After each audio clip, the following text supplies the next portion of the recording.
And let the best side win, as we say. But of course, we want our home one to win. This is Good Morning Nigeria. We will go on the break now. When we return, it will be time to take a look at the first part of our conversation, the legislature in 2 years of Buhari administration. We'll be right back.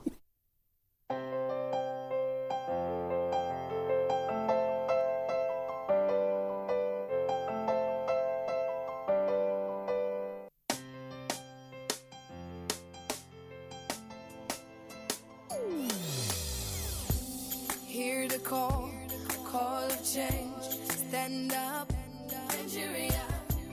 Change is here and it's going to stay. Change begins with you. Oh yeah, make we go. Go to so let the change begin from within. Look at you, oh Geruola. Change begins with you and me. Change begins with me. Change begins with me. Change begins with me. So what's up, sweetheart? You really look like you're up to something. I have a secret. Okay. I'll be going to Europe next week. Seriously? Yeah. Like you have your visa, your passport, your plane ticket? No, not that way. Some men are helping us. We pay them, they take us through the desert, and then we cross the sea into Europe. The desert, the sea. Isn't that the route where many have died? Yes, it is indeed a very dangerous journey. In 2016 alone, 4,900 people died while crossing the Mediterranean Sea to enter Europe. Many were Nigerians. For the very few who survived the journey, they are forced into prostitution or other crimes just to survive. Eventually, they will be arrested and deported to Nigeria. Don't be a victim. Don't go this way. This is a public service announcement brought to you by NTA.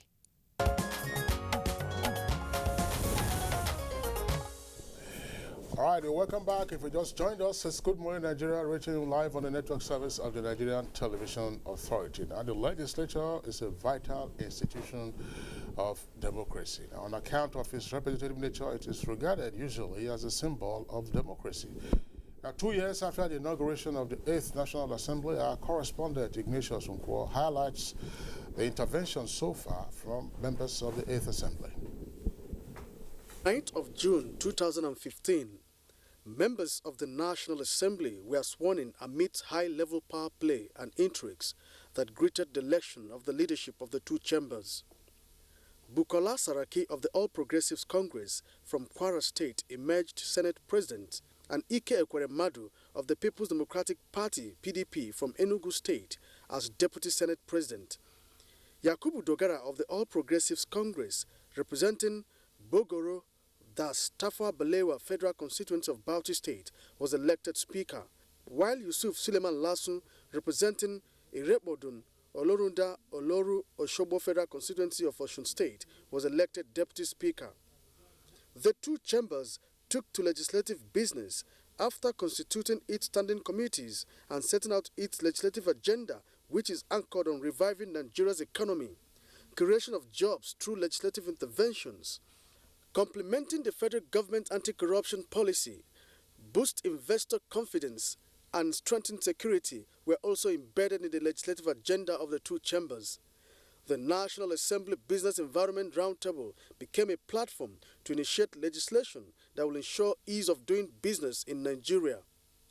The House of Representatives convened sectoral debate where 6 ministers were invited to unveil their roadmap towards the diversification of Nigeria's economy.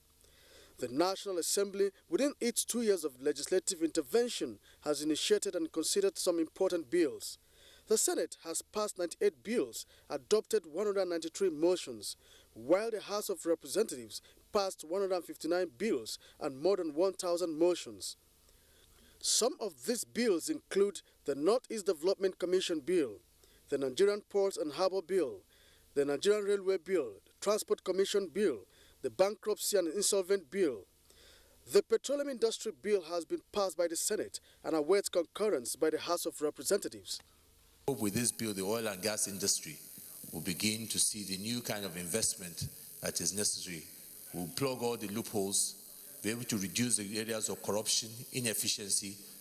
Our people will be able to benefit better in the petroleum sector, and that Nigerians will be better for it. The National Assembly is presently on the process of constitution amendment, which has witnessed series of retreats and workshops. In the last 2 years, the National Assembly has carried out quite a number of its oversight function on the executive, such as the screening of ministerial, ambassadorial and heads of boards and parastatals.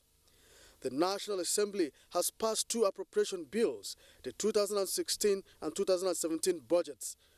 The budget process last year was acrimonious, and we had a lot of issues. This year, with the benefit of what happened last year, those issues were addressed right at the beginning. History will judge us harshly if we act as stumbling block on the path of progress for our dear nation. May I once again thank everyone here for the many sacrifices. With 2 years remaining for the 8th National Assembly, Nigerians apparently expect more legislative interventions from their legislators. Thank you very much, Ignatius Unko, for that background report. Now we're being joined in the studio here, as well as Benin Network Center. The guests will look into those areas of legislative business. So 2 years under the Buhari administration. We'd like to welcome at this point Deputy Senate Leader, Senator Bala Ibn Nala, to the program. Thank you. Welcome to the program. And good morning, viewers. We also have joined us in the studio this morning the House Chief Whip, Honorable Alhassan Ado Dogowa. Honorable Dogowa, thank you very much for joining us again on the program. Good morning. And in our Benin Network Center, we'd like to welcome a public affairs analyst, Dr. Osawaru Okonzua. Dr. Okonzua, it's our pleasure to have you again on the program. Yeah.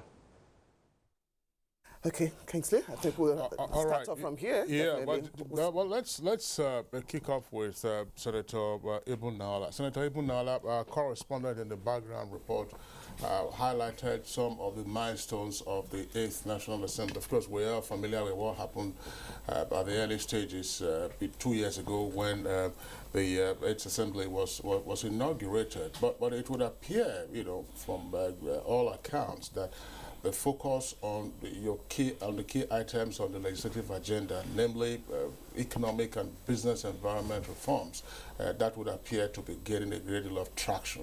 What, from your own self-assessment as lawmakers, is the cardinal thing that you believe that you have achieved with regard to these business and economic reforms? Okay, thank you very much, and very good morning to everyone. When you talk about cardinal achievements, I have had the privilege of representing the National Assembly on the Prudential Enabling Business Committee by the President. And I can sit down here and tell Nigerians that today we are the only institution that can claim not to have any minus in our contribution to the desire of the present administration to put Nigeria on the map of ease of doing business in this country. And like we have said, certain fundamental decisions have been taken by the Senate. You've just been told that the PIB bill has been passed by the Senate. That bill has been there for decades, and it has always received some problems in its passage. Just yesterday, we have had the privilege again of passing the Federal Roads Act. Again, that's a milestone in ensuring that we have laid a solid foundation for us to address the issue of transportation, which is a key factor in the economic development of any country. It's very difficult to follow the entire phantasma of the inauguration of the first Senate to today to clearly say which achievements are cardinal and which ones are not. in my opinion, whatever decision that was taken by the 8th Assembly has been fundamentally tailored towards meeting the aspirations of Nigerians who voted us into power. All right, thank you, Vice Senator Nala. Of course, we'll come back to you later in the course of the conversation. Honorable Adodoguwa, taking a look at what our correspondent indicated and as highlights of the issues that tackled already by the 8th National Assembly, narrow it down to the business and economic reforms, which, of course, as we indicated, is part of your legislative agenda. What's driving this, and how satisfied are you, and what is left to be done? Let me once again say thank you for giving us this privilege to be on this platform.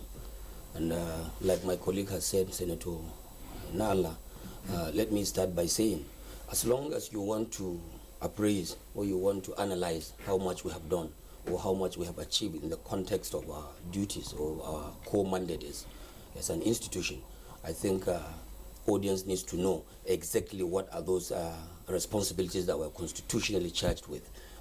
Basically, whatever we do in relation to the economy of the country must have to be within the context of the law-making responsibility of the National Assembly.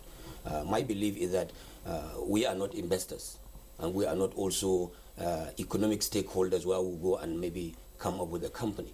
The only responsibility we are charged with is that of creating an enabling environment for investment to thrive. So I want to believe the National Assembly, or more specifically the House of Representatives, which I represent here, has done quite well in that regard. We are lawmakers. We make laws to facilitate your operation as media men. We also make laws to facilitate convenient and friendly economic investments among economic investors. So I want to say, with specific reference to some of the laws we have reviewed, for instance, the Public Procurement Act. We had a cause to review that act because that act had not taken into cognizance, has not taken into consideration our local content. The fact that our local investors be encouraged to be major contractors. It was a law that was just blindly enacted in a way that it gave rather an advantage to major contractors, Julius Beggars, people who have the weather withered. But we have now taken short of that law, of that act, to review it and create a room whereby smaller agencies, smaller organizations that are indigenous could also be accommodated within the context of public procurement process. I think this is a very giant stride to encourage our investors in terms of really actualizing contracts or securing contracts from government. Other legislations, for instance, to do with intervention, some kinds of intervention. Some of these things we do must not come by way of legislation. Sometimes it could be by way of resolution of the National Assembly. And resolutions also must have to be respected. And when such resolutions are respected, you find out that some of our interventions we make will impact very positively in creating a better and a very proactive economic environment. Take, for instance, the recession. We have set up a special committee, a technical committee, to look into the recession. Indeed, we all agreed that Nigeria was or is still in recession. Some said we have graduated out of it. I'm not sure whether that is true, because I'm an agrarian person. I come from the village, and I always go home virtually on every week basis. So I don't want to outrightly believe whether we have graduated out of recession.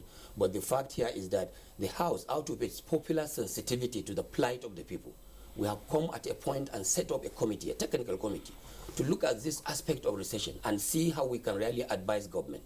Because whatever we do within the context of our abilities as an institution, in most cases you find us only advising, recommending, making laws. But the key driving institution still remains the executive arm of government.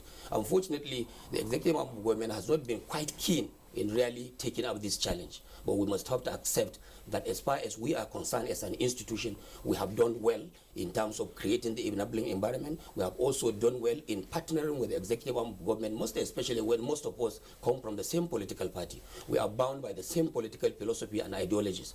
And I want to say that the government, on the part of the executive, really needs to do more in terms of really partnering and really implementing some of these laws that we have promulgated and some of the resolutions that were made for the benefit of our own people. You have no other quota that represents the interests of the people than the National Assembly, than the legislature in every kind of democracy world over. All right, Honorable Dogwa, thank you very much. Distinguished Senator, Honorable Dogwa. Now, you made mention of aspect of the executive list, the need for deeper understanding, which is what democracy is all about, for the benefit of the people. Now, the 8th National Assembly kicked off on a wonderful note, outlined in legislative agenda to actually structure the democracy we have in process. Now, how united are members of the two chambers today to the, well, despite the wranglings of the party within inter-party or intra-party, to actually working for the interest of Nigerians? How do you see the process of deepening democracy on the three arms of government to actually boost the confidence of the average Nigerian who had voted in? You see, every person watching the developments in our democratic system will have cause for worry. Cause for worry in the sense that some of the practitioners appear with the greatest respect not to clearly understand why Nigerians opted for democracy, why some people lost their life in the fight to restore democracy. And speaking from the limited understanding I have of governance in a democratic setup, the desire of Nigerians to be able to go to bed and wake up with some reasonable degree of certainty as to what will happen to them in accordance with the provision of the Constitution that they have made for themselves and the laws that are in existing is the basis for that. Now, if you come into the governance corridor and you decide that might is right, your thinking is the best, then you have a problem. And I have always told people that the rules of engagement between elected officials and those who elected them into the office is that singular act of you taking the Quran and the Bible to subscribe to the oath of office. Because the oath of office is the envelope established for you by those who elected you into office to be sure that they are safe with you. And for them to get that assurance, even after having the confidence to elect you into office, they still insist, come and take the Bible, come and take the Quran, swear to us that you will uphold, protect, and defend the Constitution of the Federal Republic of Nigeria and the law. What that means is that whatever you do outside the provision of the Constitution and the law constitute what is called gross misconduct. Of course, certain actions are expected. But unfortunately for us, Nigerians are yet to even understand the fact that in the entire executive arm of government, only two people are elected, the president and his vice. Any other person is an appointee of the president. And for you to be an appointee, it means you have a corresponding responsibility to go into the shoes of the oath of office taken by the president and his vice, and to act within the provisions of the law and the Constitution that Nigerians have given to you. Well, because of our democratic experience, because of what we have gone through in the past and where we are, it is expected that we will have one or two people slipping out of that requirement. But it is equally expected that the corresponding responsibility on the National Assembly is to whip them back to line so that Nigerians can be safe. And in so doing, of course, you expect some frictions here and there. And those frictions are reasonably necessary at this stage of our political development. So let them not be seen as a basis for defining the relationship between the executive and the legislature. Let them be seen as necessary intervention by the constitutional responsibility vested on the two arms of government, including the judiciary, to intervene in such situations. All right, Senator Nala, thank you very much. Let's go back to our Benin Network studios. You saw Dr. Osawaru Okunzuwa a moment ago on the split screen. Was to the right of the screen. Dr. Osawaru, let's get your perspective on this, at least from public perception angle, namely 2 years of the 8th National Assembly. What is it that we are beginning to see in terms of the character of the lawmakers and the quality of their legislative function? Well, I should say most Nigerians are not very conversant with the activities that go on in the National Assembly. On account of that, they also make some judgments, believing the National Assembly is generally ineffectual. But that is unfortunate, I should say. 2 years on, I think they are sheer survivor, just like you said yourself during your introduction. They symbolize our democracy, and we should be happy about that. Most of the work they do, for no fault of theirs, is not visible to the public, really. It is true that the government is supposed to be of one piece, divided into 3 arms. But of the 3 arms, the National Assembly in our own case, or the legislature globally, is supposed to provide the scope within which the other arms of government will operate. Therefore, the legislature ought to claim some credit for whatever achievement any government is able to record. But for us in Nigeria, we will need further civic education. We will need deeper entrenchment of our democracy and our democratic tenets as well. Our members of the National Assembly would do very well educating their constituents, even as they hold their mandate, to always explain what their main role is. Our gentlemen, our representatives from the National Assembly have explained this already, that it looks very, very nebulous what they do because they are not out in the field implementing things, creating projects and so on and so forth. So they have the sympathy of Nigerians who are well enough on that. But they also have to be attuned. They have to be seen to be attuned to the welfare of Nigerians. They have to be seen to be on the side of Nigerians on any issue. The National Assembly as a locus for debate and national policy ought to be very, very much in the vanguard of what will benefit Nigerians, and that should be visibly so. That is the only way they are going to get the sympathy and the popular support of Nigerians, even as they hold the mandate after the election. So my own take to summarize is that it is true, not only in Nigeria, all over the world, the work of legislature is not terribly visible to most of the people who voted them in. So that's a disadvantage for those of us who are asking for quick results and so on, and you wonder why there should be an assembly of so many people and all they do is apparently talking and so on. But the talking they do is consequential because the laws that are enacted from the talking, the oversight that takes place from the talking, and so on and so forth are ultimately beneficial, just like I said before, because they set the scope for national discourse generally. All right, thank you very much there, Dr. Osawaru Okunzua. Again, we'll come back to you later in the course of the conversation based on some of the points that you've just touched on. We shall, of course, be looking at some of the relationships involving the lawmakers and various stakeholders and the mix of our democracy.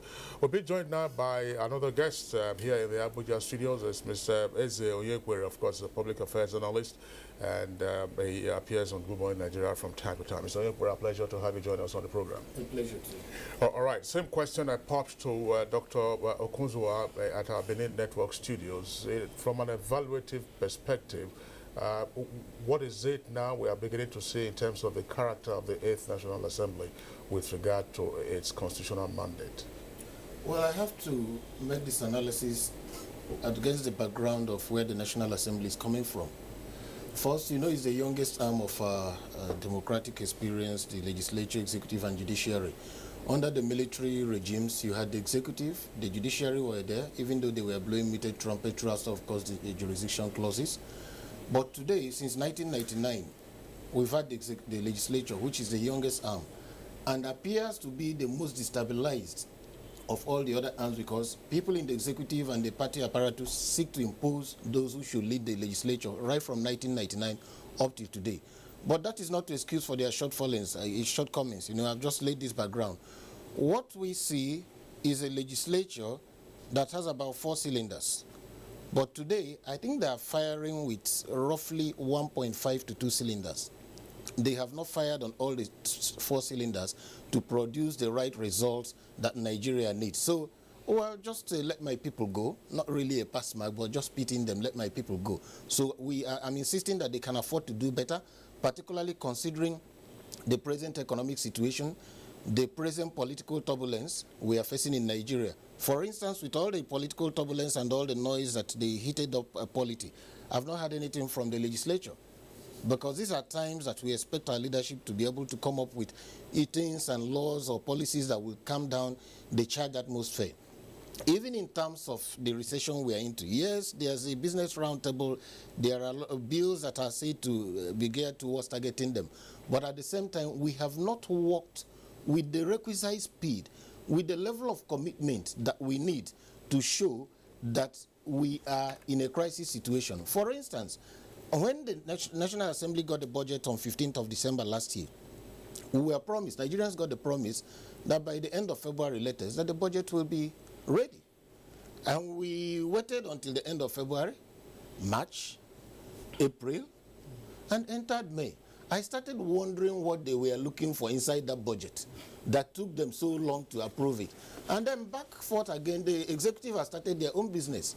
For the last close to 20-something days, they are still examining their budget, which is not just like many MDs don't have more than 20 pages in their budget, except the big ministries like Education, Science and Technology and Health that may have up to 100 and something pages. You submitted a 20-page document. Somebody reviewed it. What is the big deal that under 1 hour you cannot see the difference between what was submitted and what eventually came out? So I'm also trying to locate the performance of the legislature within the context of the overall government, because it takes two to tango. In some other climes, you have a legislative agenda worked out by the political party in the majority. And so that's the product of both the executive, the party apparatus, and those in the legislature. And they say, this is how we are going based on our manifesto. So you run with it. And all those big bills should have been there in the first 1 month, 2 months, so that in the next 6 months, 7 months, they will have passed the major core reform bills on the basis of the change agenda. But that didn't happen. They started fighting from day one.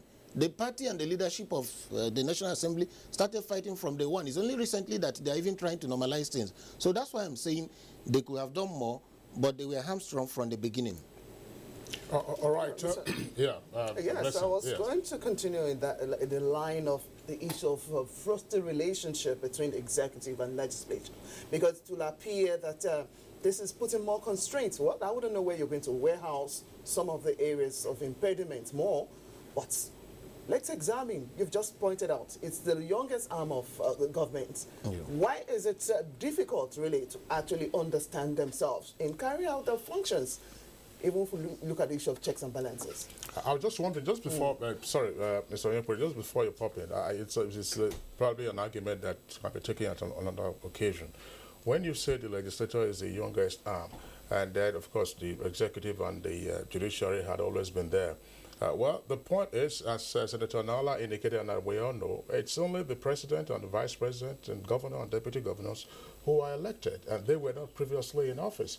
Now, if you also look at the range of the appointments that they make to help them run the executive branch, then you will know that they are also rookies, as it were. Perhaps only the bureaucracy is the one that is relatively permanent. But as I said, that's an argument for another day. Please take our question. Yes, just to come in, even though you had a military president, there was a chief executive who was the leader of the country, being a member of the executive. And then the executive combined legislative powers under the Armed Forces Ruling Council or the Supreme Military Council. So there was no different arm of government with its own civil servants and public servants who have had experience of lawmaking, even if it was the military experience. So everything was rolled into one. So that's why we're insisting they are the youngest. But that does not excuse 17 years is enough for people to learn. Now, it's not like one is making excuses to say, if from the beginning, for instance, this current National Assembly, from the election of the Senate President, the Speaker, there was disagreement. And some people said, no, over a dead body, you cannot be there. And then all manners of things were people were charged to court. The court cases are still pending up till today.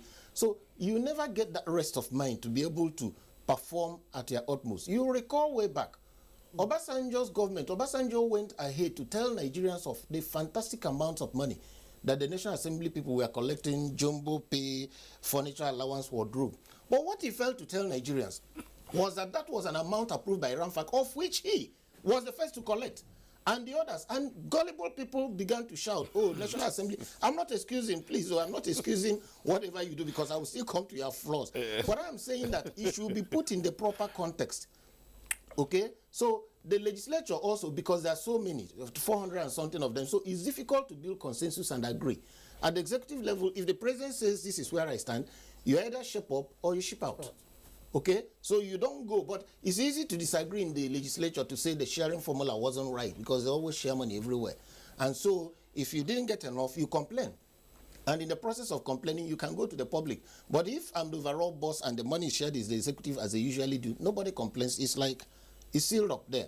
So the important thing is that they should realize that beyond being part of 460-something persons, that they have individual reputations and that they may also have political careers in future.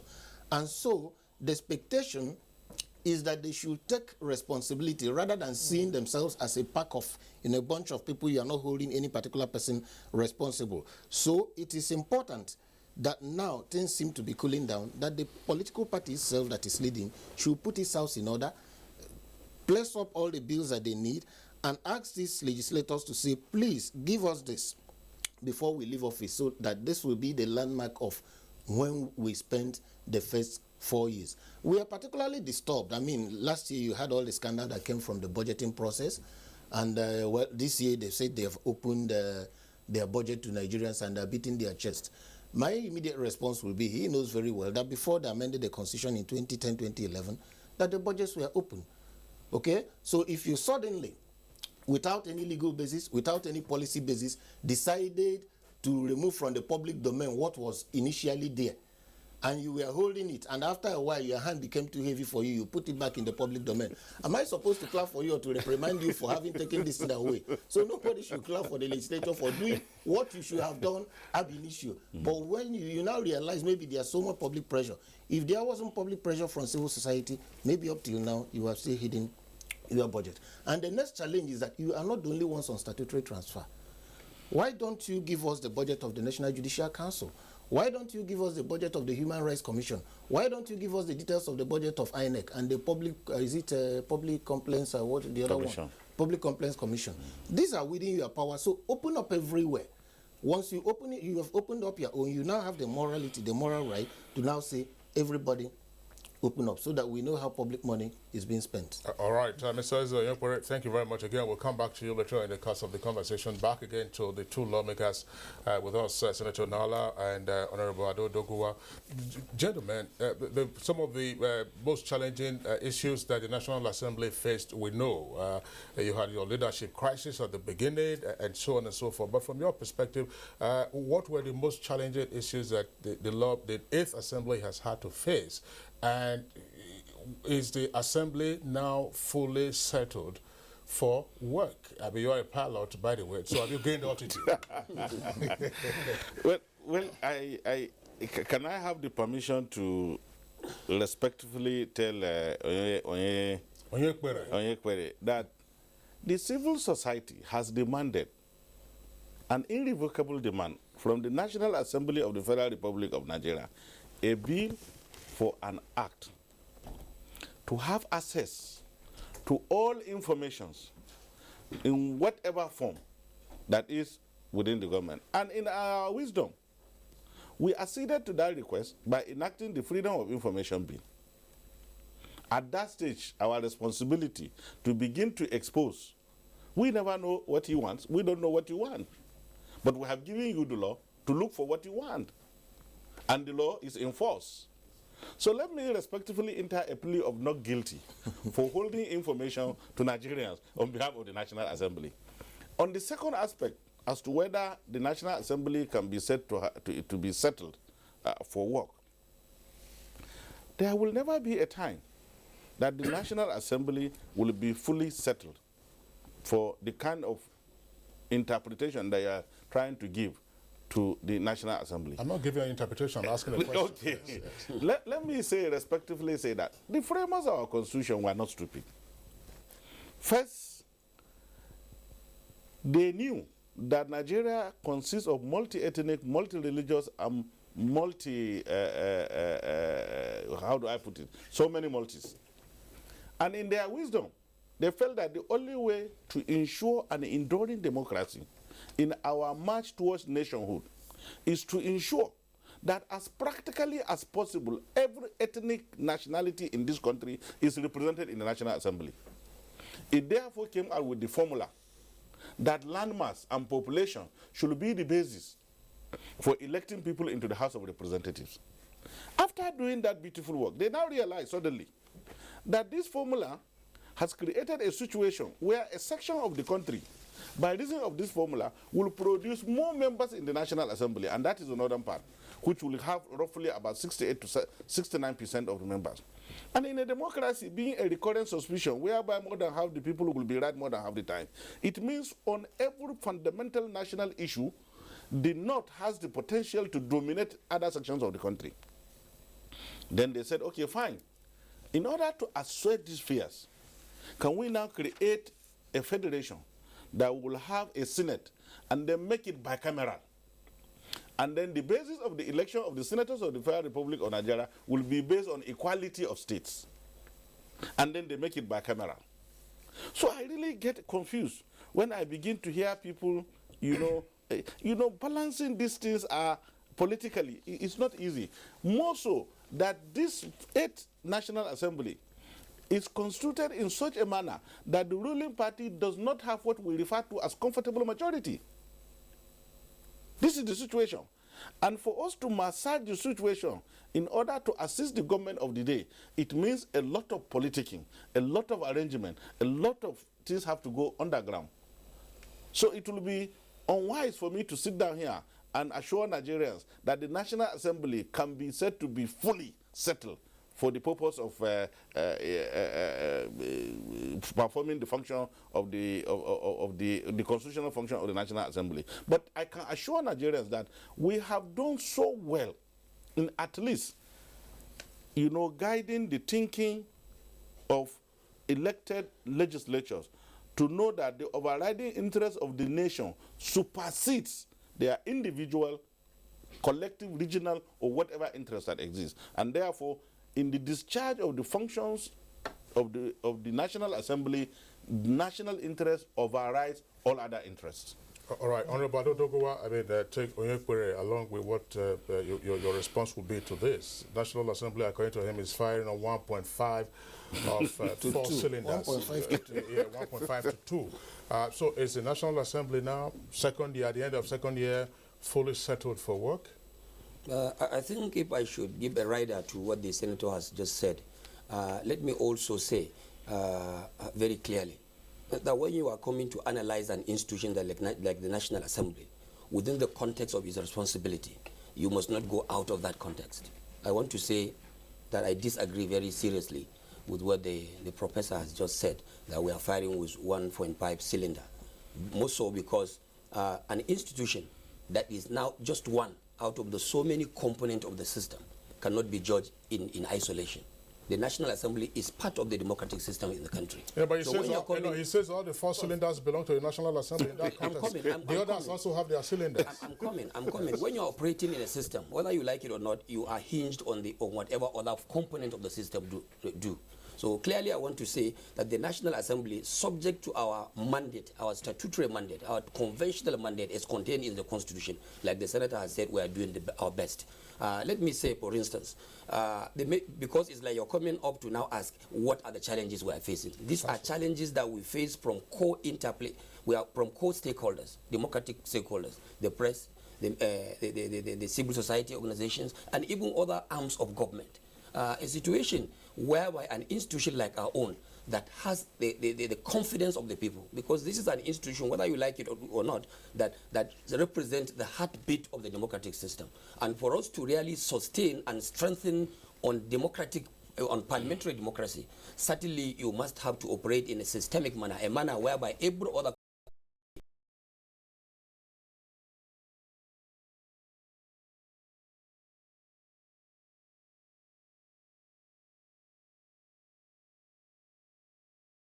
institution that you always want to delve even into our constitutional rights and responsibilities, for us to progress, for us to work in line with the expectation of Nigerians, for us to fly with 5, for us to operate our engine with our 4 or 6 cylinders. No, it said 4. 4, 5 or 6. No, 4, 5 or 6, whatever it is. Let it be 4.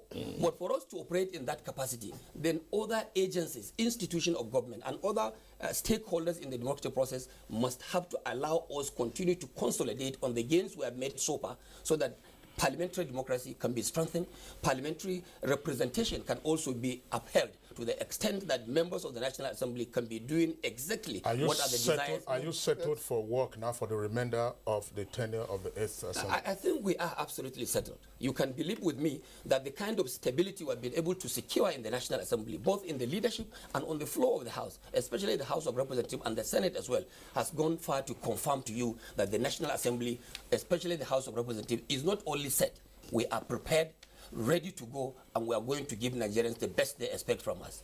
All right, Honorable Dogwa, how much the National Assembly will do that is left for us to start saying. Now, for viewers who have joined us, we'll quickly run through their tweets to be sure that they're following what, or you are following what they're actually asking us to do. Change to progress. First year was terrible, but at National Assembly in Nigeria, they've performed above average in the second year. They should keep focus on real issues and no personal issues. And then we have this tweet from Abuja. It says, 2 years has been full of friction between the executive and the legislature, hence they do not concentrate on legislation. From Lawal Olaya Abiodun, not all of their decisions are anti-people, and that's not what we send them to do. We're waiting. 2019 is around the corner. Donatus Abo tweets, they should help the fight against corruption and reduce by over 60% their own budget. Same applies to the executive. From Festus Akimboyewa, it's unforgivable that the 8th National Assembly wasted time pursuing an agenda that translates to individual survival and individual prosperity. Sonny Makalomakoji tweets, I'm a bit impressed by the performance of the 8th Assembly, except that we've witnessed more rift than bills passed. Enya Kebi Joseph, I want to commend the National Assembly for their doggedness despite the pressure from the executive to call them names to control them. All right, those are some of the reactions that we are taking in the meantime. Let's go back to Dr. Okunzuwa at our Benin Network studios. Dr. Okunzuwa, of course, you've listened to the other guests who are here with us in the Abuja studios, indicating what some of the challenges have been and their readiness otherwise to continue to perform their constitutional functions. From your perspective, what exactly would you like to see? You know, because they will be into their 3rd year by today already. They are into their 3rd year. Perhaps they are going on recess. I don't know how many weeks they will go on recess for. Usually, they have this frequent recess that has also been a source of concern. But what would you like to see in terms of going forward? Because by 2018, I'm sure they will start losing altitude, getting set for the 2019 elections. Well, first and foremost, I want gentlemen and the ladies National Assembly to be conscious of their very importance, to probably develop some kind of thick skin to what may appear to be very severe and unfair criticism from some members of the public. We say that to encourage them because, as you have also said, I've agreed with you too, they symbolize our very democracy. Without the National Assembly, we are practicing a different form of government. But as they are aware of their responsibility, they should be attuned still to the welfare of Nigerians, the state of things across the country. They are well equipped to do that. Just like the Senator has said, we have a bicameral legislature. Every constituency has a member of representatives. Every senatorial district has a senator. So the National Assembly as an institution is well placed to feel the pulse of Nigerians from different corners of the country.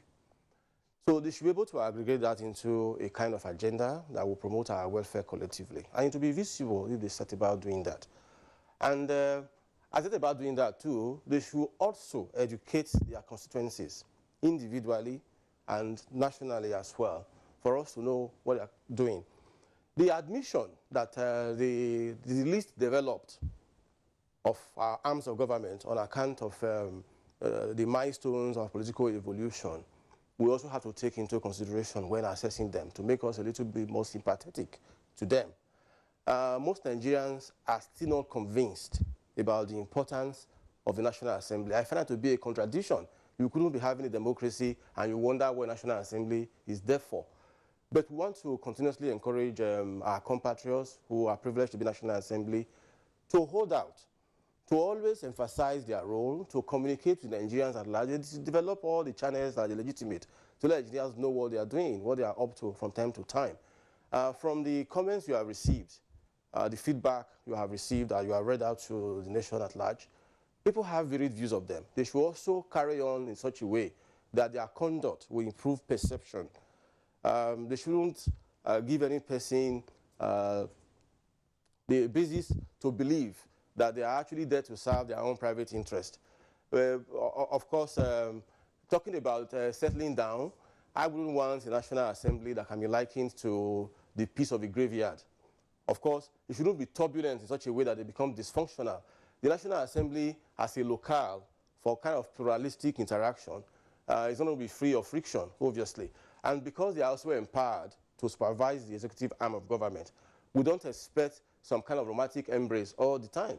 Otherwise, how are you going to supervise the executive arm of government? But we want the engagement of the executive to always be constructive, so that the utmost criterion for resolving any kind of conflict they may have with the executive government, executive arm of government, is what works best in pursuit of the welfare of the generality of Nigerians. So as they continuously do that, and our democracy itself marches forward, I'm sure the National Assembly will gain the confidence, will gain capacity to continuously do their work in spite of diversions. So on that note, I think I should be saying happy second anniversary to them. So far, so good. Thank you very much, Dr. Okonjo. We'll get back to us in the Abuja studio. Senator Dala, of course, in issue of image problem for the National Assembly in the eye of the public, negative perception of different acts. Earlier on, Honorable Dugwa talked about the aspect of the power of appropriation. What exactly the legislation is supposed to be doing when it's time for appropriation. Now, understanding that is key for Nigerians. Theirs is to see the benefits of democracy on their hand. Where exactly is a power limited to, and what's overall interest from other areas of government? Okay, this is a very fundamental question, and I will give you the constitutional justification for depositing the power to budget for the National Assembly in the National Assembly. The framers of our Constitution have two anticipations. One is to the effect that Nigeria will, in its march to nationhood, will continue to have good presidents. But it equally anticipates a situation where one day we may be unlucky to have one bad one. So if they have quarantined the power to budget for the nation in the office of the president, what happens to the country if we run into a bad president who will now say that I am from Sokoto, and therefore, since I know that nobody can tamper with my budget, the entire revenue of the government of the federation should be diverted into Sokoto. So in the wisdom of the framers of our Constitution, they decided that to remove all these fears of domination, of marginalization, deposit the power to make budget. It's only unique to Nigeria, and a lot of people don't know. Deposit it in the National Assembly. The second assumption is that Nigeria is one of the biggest African countries, that we have, and that there will never be a time that we will have a president who will know every village in this country. I want you to understand. And that there is corresponding obligation on the president to ensure national cohesion. And to do that, it means the resources of the country must be channeled in such a manner that every component part of this country enjoys that. And therefore, in their wisdom, they said, okay, fine. Deposit this power in the National Assembly. President, prepare your budget, present it to the National Assembly, let the National Assembly look at it. I'm going to tell you practical issue now. I don't know where Onyekore comes from, but in Imo, I can tell you, and I can sit down here and swear by the Quran, that President Buhari does not know where it's called Abin or Krikanweke, Aguneze. He doesn't know. In my own place, I can tell you that he doesn't know Kawara. He doesn't know Gebe. He doesn't know so many villages, Ankolo and the rest. Which state is that? That is Kebbi. In Sokoto, I can tell you, he doesn't know Birjingo. He doesn't know Lafodu. But those people have voted him into power. And they have expectations. And their expectations can only be conveyed to him to rule the representatives that they have elected. This is how the framers of our constitution are thinking. And if anybody sit down and believe that in their wisdom, when they decided to deposit the power to make budget in the National Assembly, they didn't have this, I think it's a mistake. So what it means technically is that I can tell you that the minister that represents Kebbi in the Federal Executive Council today, I can swear here, and I will go free, that he doesn't know Ankolo, he doesn't know Makuku. So if you rely upon him to say that he can prepare budget and advise the president on how the federal government money is going to be spent, it means the people of Ankolo and people of Makuku who voted President Buhari into power will never get anything. It means their aspiration will never be met. It means their effort to meet national cohesion will never be met. These are the reasons. Onyekore just said that the budget was presented in December, and that it took us time to do this. These are some of the things that have to be taken care of. We will not sit down and allow a committee, because the committee chairman is from Onyekore's village, and he will say, okay, all the water resources project in the country must be taken into the village. No, every senator must check. Every member of the House of Representatives must. I'm happy Dogwa is here. We used to have weekly, jointly principal officers meeting to appraise the progress so far made in the preparation of the budget. And let me tell you. You used to have. Are you still having those meetings? We are still having. And let me tell you, when the budget was presented, a lot of MDAs and some ministers refused to appear before the committees to defend their budget. Then you have an insertion that say, give me 7 billion for repairs and maintenance of bridges nationwide. And then you expect us to say, okay, take and go. Which bridges are you doing? We have to know. When we go for oversight, tell us which bridge. Is it the bridge in her village? Is it the bridge in Oyekore's village? We want to know. And those details are necessary for us to know. By the way, the bridge in my village is collapsed. Exactly. Can I make a quick point there? Can I make a quick point? I think what we have, the arguments is making is based on some assumptions that may not necessarily apply at the federal level. All these issues of Karikanweka and the villages, you first of all ask yourself, why do we have state governments? Local governments. And why do you have local governments? Okay. Because you are bringing in the issue of federal government building town halls and siting boreholes, which it has no, as far as I'm concerned, it has no business doing, because this should be the duty.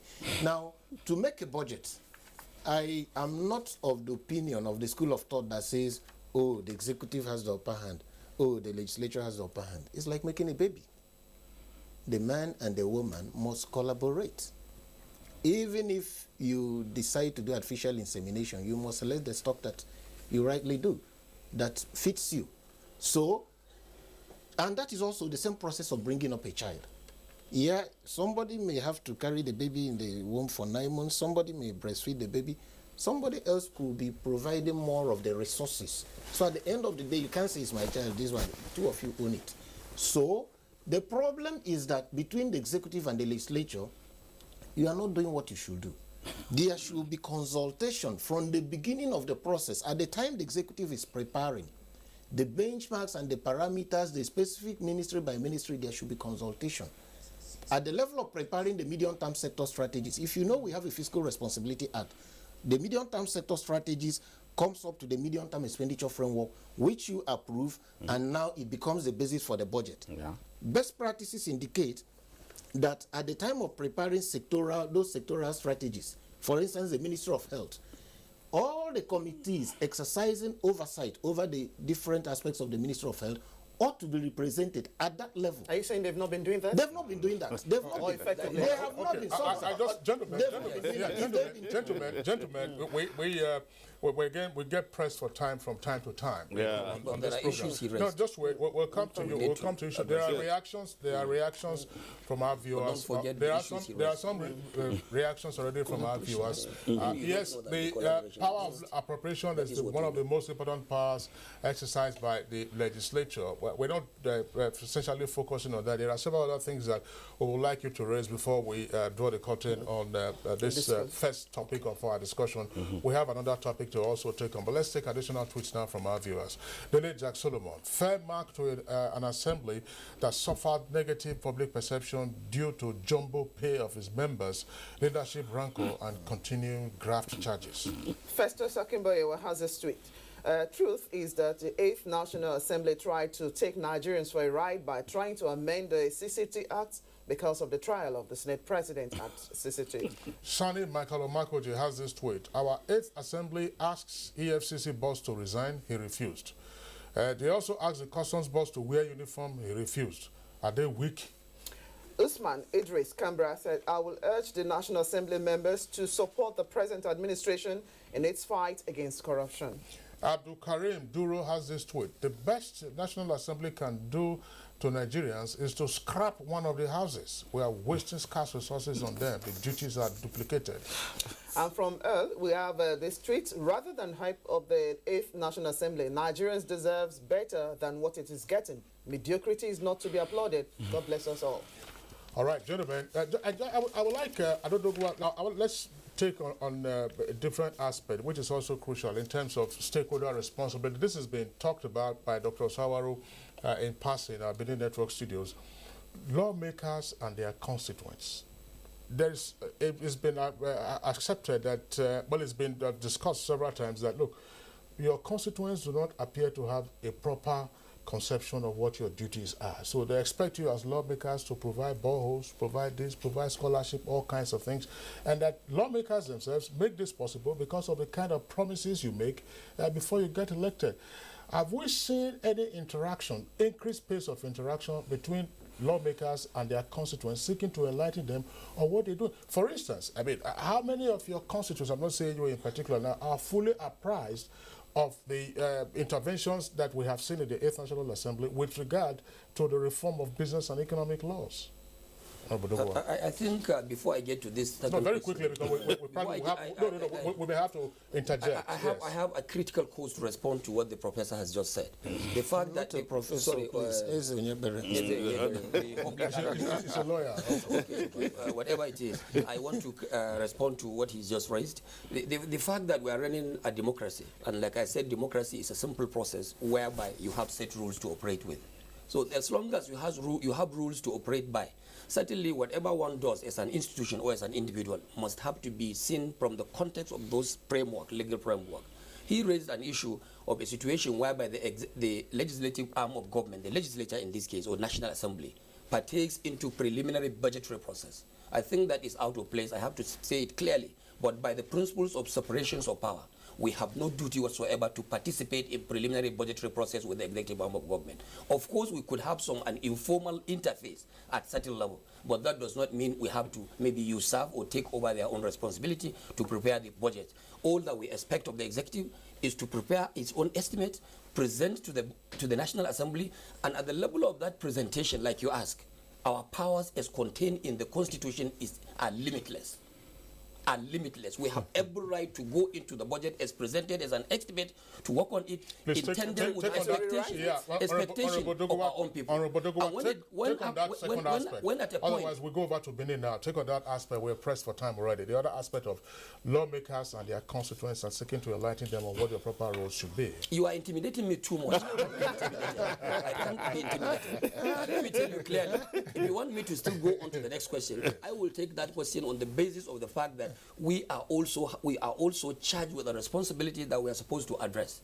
I think voter education, public education, and popular communication to members of the public, especially our constituents, I think does not form part of our mandate or part of our responsibility. That is why I have always said the press, the media, which is the post-estate of the realm, is also an institution of government. And that is why you guys are not been doing justice to us. If you have decided up initio to help the system work, if you have decided ab initio to support the legislature as an institution, you should have taken that responsibility of educating our people in terms of their voter knowledge, in terms of their understanding of our basic responsibility. A situation whereby you take our own example, the Nigerian example of democracy, where you think a member elected by his people to come and serve and work on a budget of over 7-8 trillion naira, and you don't expect that person to put something on the table of his own people, that is a great misnomer. It will never happen. Our own democracy, whether you like it or not, is still a nascent one. And our people have that low kind of education to begin to differentiate from what they expect from the president and what they expect from the legislature. All they know is that they voted the president into power, and they voted a member of the House of Representatives into power. I want to tell you that we are doing our best through basic constituted committees and some other agencies, institutions of the legislature to educate the people. Okay, but those that in comes favor to a table of that we should end this discussion now. Say aye. Okay, the ayes have it. Thank you very much, Honorable. Has not voted. Honorable Togo, thank you very much. We must end the discussion now. We have another topic that we quickly have to take on. Okay, Kingsley, we need to round up. Dr. Okunzuwa Sawaro, we're pressed for time. Just very quick, what are your thoughts on this? I mean, whose responsibility ultimately is it to enlighten constituents with regard to lawmakers' responsibilities? You are misappropriating.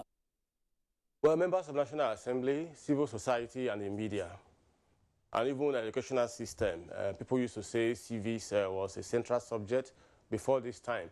So it's citizens who are actually going to uphold democracy ultimately, because people go into the National Assembly and also egress.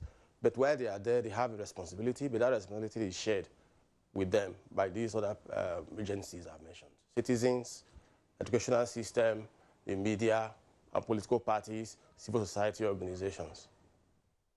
All right, Dr. Sawaro Okunzuwa joining us from our Benin Network studios. We'd like to appreciate your contribution to our discussion this morning. Okay, we also would like to thank Bezzo Nyokwere, lawyer and public affairs analyst. Thank you for being part of our discussion this morning. And of course, the Chief Whip of the House of Representatives, Honorable Al Hassan, who was trying to whip us. He wanted to whip us with his cane. We didn't know we had a king. Honorable, thank you for being here today. Always a delight having you. Thank you so much. Together with Senator Bala Ibn Ala, Deputy Senate Leader, thank you for being with us. We wish you the very best in your third legislative year. We hope that all goes well for your stakeholders and indeed for the country. That does it for our first topic for conversation. We'll take a short break now. When we return, we'll be taking a look at the outcome of the UK elections. Admission forms for the 2017-2018 academic session of NTA Television College JAWS into its diploma programs are now on sale. The diploma programs are in film and TV production, broadcast journalism, and TV engineering technology. Applicants are required to have at least 5 credits, including English language and mathematics at SSC, NECO, or GCO levels in not more than 1 sitting. Application forms can be obtained from the TV College Refi JAWS or at any NTA zonal centers nationwide on payment of a no-refundable fee of 7,500 Naira in bank draft in favor of NTA Television College. Completed application forms should be returned to the Office of the Academic Secretary, NTA Television College, or the Center of Purchase on or before 28th of July 2017. For further inquiries, please call 0806 980 9807 or 0703 660 7155. NTA Television College, training you to be the best you can be. TV Guide magazine is out with fabulous Fab Funke Akindele Bello, aka Jennifer, adorning the cover. She opens a secret not known even to her family. Find out the secret.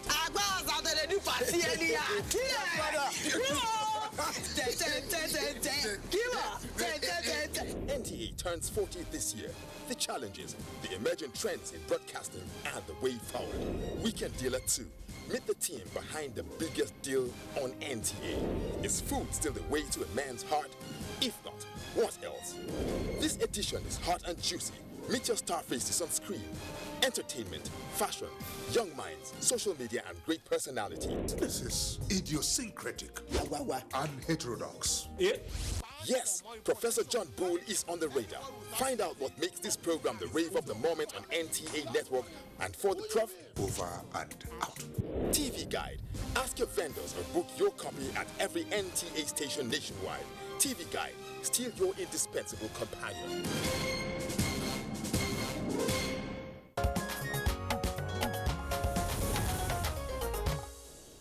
Here's Thursday, the 8th of June, the United Kingdom 2017 general elections polls started. And Given a last-minute boost to Conservatives after a Labour surge that saw the gaps close dramatically. Let's find out what is ongoing with Patricia Asamiluba as she gives us this background report to the crucial election.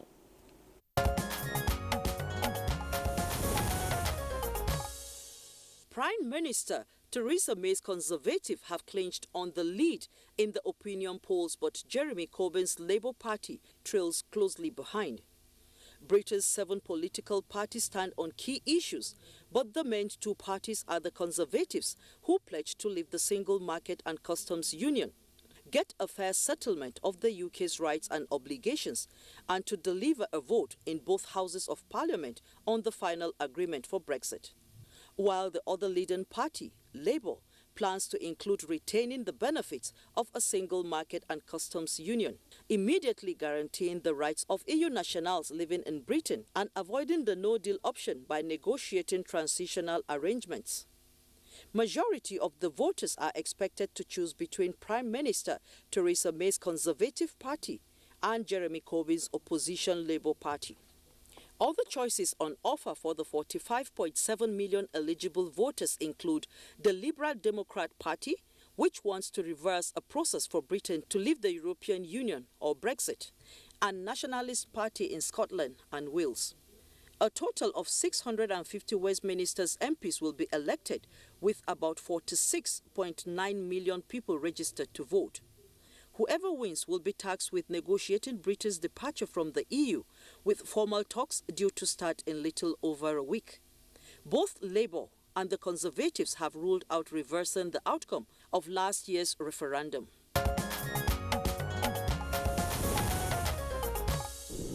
All right, Patricia Asamiluba, thank you very much there for that background report. Now we're being joined by a guest from London. He's joining us via Skype, Mr. Stephen Akinsoya. Stephen Akinsoya, of course, is a UK-based lawyer and former chair of the Nigeria UK Lawyers Forum. Mr. Akinsoya, a pleasure to have you join us on the program this morning. The results are already tumbling in, just perhaps only a few constituencies left, and the indication is that there will be a hung parliament.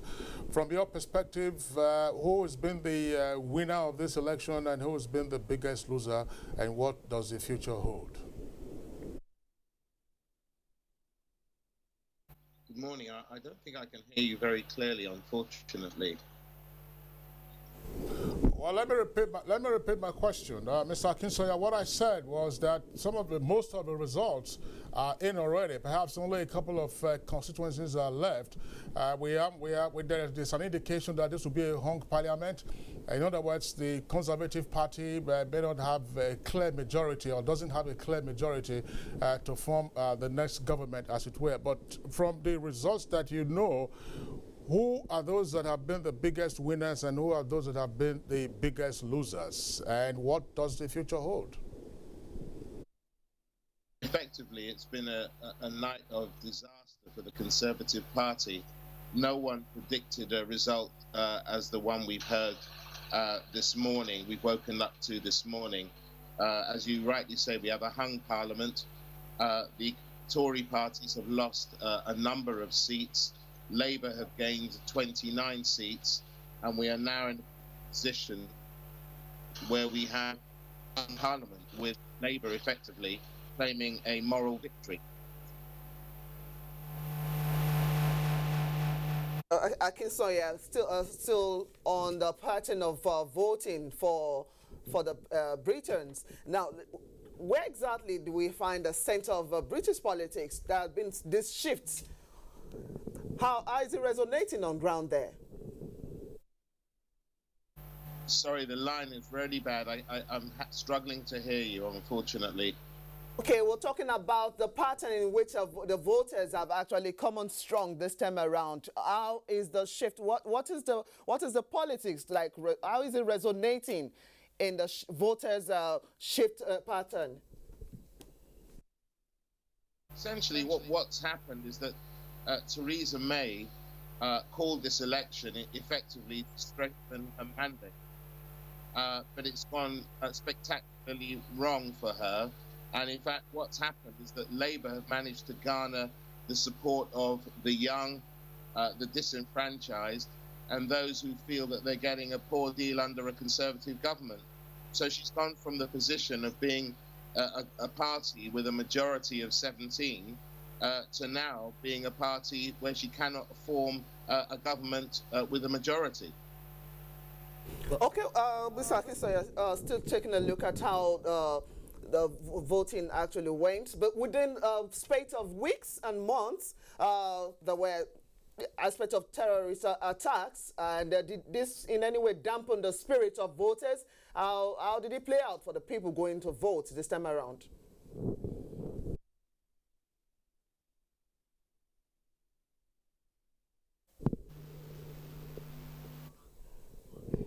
All right. Sorry, I think we're having some connection challenges with Mr. Akinsoya joining us via Skype from London. Just to indicate, Blessing, part of the issues that we're trying to clear up, he made a comment about, in terms of his assessment of the showing by the Labour Party, that the Labour Party can actually claim a moral victory in this election. That's one of the issues, of course, would have liked him to clear. But as we just, we're trying to ask him what were the key issues in the election. Of course, Brexit was there, but on the eve of the election, we saw how the entire situation was altered by the three terror incidents. There were two of them, of course, taking place in London, and then the other one taking place in Manchester. But clearly, part of the issues that they will be faced with, for some of the most of the results that are in now, the Conservative Party has already lost 12 seats, and the Labour Party has gained 29 seats. So the issue, I don't know if we've been able to restore the links up. So yeah, we understand that the links have not been restored. But all right, so now we understand that, Mr. Akinsoya, if you can hear us clearly, I just wanted you to pursue one of the points you talked about. Why did you say that this is a moral victory for the Labour Party? And then take also along with that, so why the connection is still good. One, why is this a moral victory for the Labour Party? And secondly, is the world likely to see Theresa May still as Prime Minister of Britain? It's a moral victory for the Labour Party, effectively, because they have a leader who no one gave any hope of winning this election, or even mounting anything of a proper opposition to the Conservatives, who had an effective lead already. He'd already come through surviving a challenge to his leadership, not once but twice. But during this election campaign, he somehow managed to connect with the electorate, particularly the young people. And so the Conservatives did not see this coming.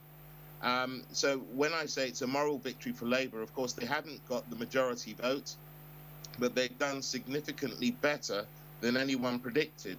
To answer your second question, Theresa May is in a very difficult position.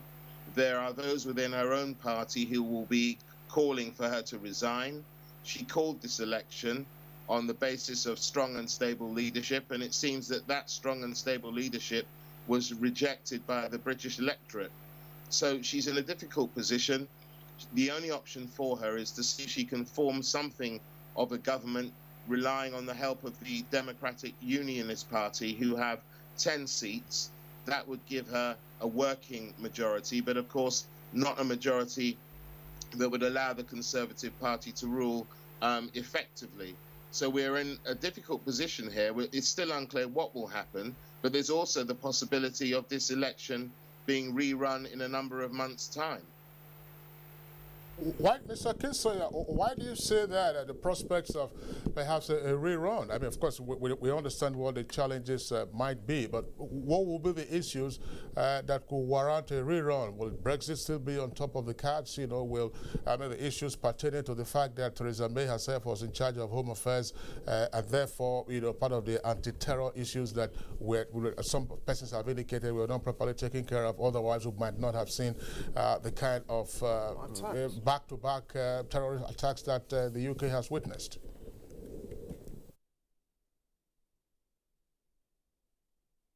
Well, effectively, Theresa May, as you know, was prior to being the Prime Minister, she was the Home Secretary. Our police force was cut significantly, and there were proposed cuts to cut the police force further. And in the light of the recent disasters and the tragedies that we've had in London recently with the terrorism attacks, and Manchester, people are saying, well, how come this Prime Minister now move with further austerity cuts at a time when our national security is an issue? So that's a problem for her. She, of course, said that she was the best person to negotiate the Brexit, but her own position may be untenable. And the question is, how can we have someone whose position is untenable as the leader of a party going into Europe to negotiate on behalf of the British people? All right, Mr. Stephen Akinsoya, a UK-based lawyer and former chair of the Nigeria UK Lawyers Forum, I would like to thank you very much for your insights on the outcome of the UK elections. Thank you very much. Have a good day. Same to you too. All right, so that does it for our second conversation segment. Let's move on very quickly now to sports. And of course, this weekend is a big one with Nigeria taking on South Africa in African Nations Cup qualifier. And of course, so women's tennis, you have the finals scheduled for tomorrow, which is Saturday, Halep and Ostapenko. Thanks for